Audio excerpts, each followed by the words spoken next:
मैं सभी किसान भाइयों से एक बहुत महत्वपूर्ण बात साझा करना चाहता हूं, कृपया ध्यान से सुनिएगा।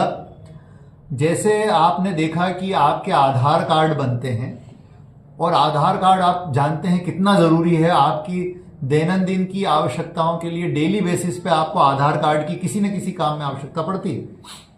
इसी प्रकार से किसानों को अलग अलग योजनाओं का फायदा दिलाने के लिए भारत सरकार और राज्य सरकार ने अब ये अनिवार्य कर दिया है कि हर किसान की एक किसान आईडी होना चाहिए। जैसे आपकी पहचान की आधार आईडी है, वैसे ही हर किसान की किसान आईडी होना चाहिए। और इसके लिए आपको दो काम करने पड़ेंगे।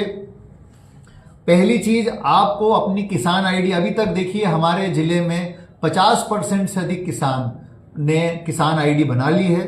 बाकी बचे हुए जो किसान हैं उन सबसे मेरा अनुरोध है कि ये 28 फरवरी तक ये काम चलने वाला है। आप अनिवार्य रूप से 28 फरवरी तक अपनी किसान आईडी बनवा लीजिए। और यदि आप नहीं बनवाएंगे तो आपको इसका खामियाजा दो जगह भुगतना पड़ेगा, दो जगह नुकसान होगा। पहला, जब उपार्जन आगे के आएंगे उस समय फार्मर आईडी मांगी जाएगी और आपके पास फार्मर आईडी नहीं है तो आपको दिक्कत आ सकती है। और दूसरा, जब आपका फसलों का यदि नुकसान होता है उसमें मुआवजा देना हो, उस समय की स्थिति में भी आपको दिक्कत आएगी। तीसरी चीज, किसान सम्मान निधि का पैसा मिलना हो, मुख्यमंत्री किसान कल्याण योजना का पैसा मिलना हो, तो आगे चल करके यदि आपकी फार्मर आईडी यानी किसान आईडी नहीं है तो आपको दिक्कतें आएंगी। अब देखिए किसान आईडी कैसे बनती है। किसान आईडी बनाने के केवल 3 तरीके हैं। पहला तो कॉमन सर्विस सेंटर यानी नागरिक सुविधा केंद्र पर जाकर के आप बना सकते हैं। दूसरा, हमने हर गांव में सर्वेयर लगा रखे हैं।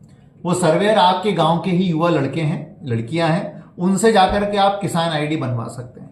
और तीसरा है, आप खुद भी बना सकते हैं पोर्टल पे जाकर के। तो इसके लिए क्या क्या लगता है? तो किसान आईडी बनाने के लिए 4-5 चीजें लगती हैं। पहला तो आपका आधार कार्ड लगेगा। दूसरा जो है, आधार कार्ड से एक बहुत जरूरी चीज ये है कि आपका कोई ना कोई मोबाइल नंबर लिंक होना चाहिए। यदि आधार कार्ड से मोबाइल नंबर लिंक नहीं है तो दिक्कत आती है। तो यदि आधार कार्ड से मोबाइल नंबर लिंक हो ताकि उस पर एक ओटीपी आएगा और उसको वैलिडेट करते से ही आपका काम हो जाएगा। दूसरी चीज ये कि यदि मान लीजिए आपका आधार और ये लिंक नहीं है तो हमने एक व्यवस्था और की, आपके बायोमेट्रिक यानी आपकी उंगलियों के निशान, अंगूठे के निशान से भी हम पकड़ सकते हैं इसको। इसके अलावा आपकी खसरा या पुरानी बही या खतौनी की कॉपी लगेगी, आपका समग्र आईडी लगेगा और आपका मोबाइल नंबर लगेगा। ये 4 चीजें जो हैं इसके लिए जरूरी है और ये आप स्वयं घर बैठे भी कर सकते हैं और या चाहें तो नागरिक सुविधा केंद्र से करा सकते हैं या सर्वेयर के माध्यम से कर सकते हैं। ये तीनों तरीकों से आप इसको बनवा सकते हैं। मेरा निवेदन है कि आप इसको बनवाइए। यदि आपको इसको किसान आईडी को बनाने में कोई दिक्कत आ रही है तो आप दमोह हेल्पलाइन पर शिकायत दर्ज कर सकते हैं। आपकी शिकायत को जो है तत्काल निराकृत कराया जाएगा।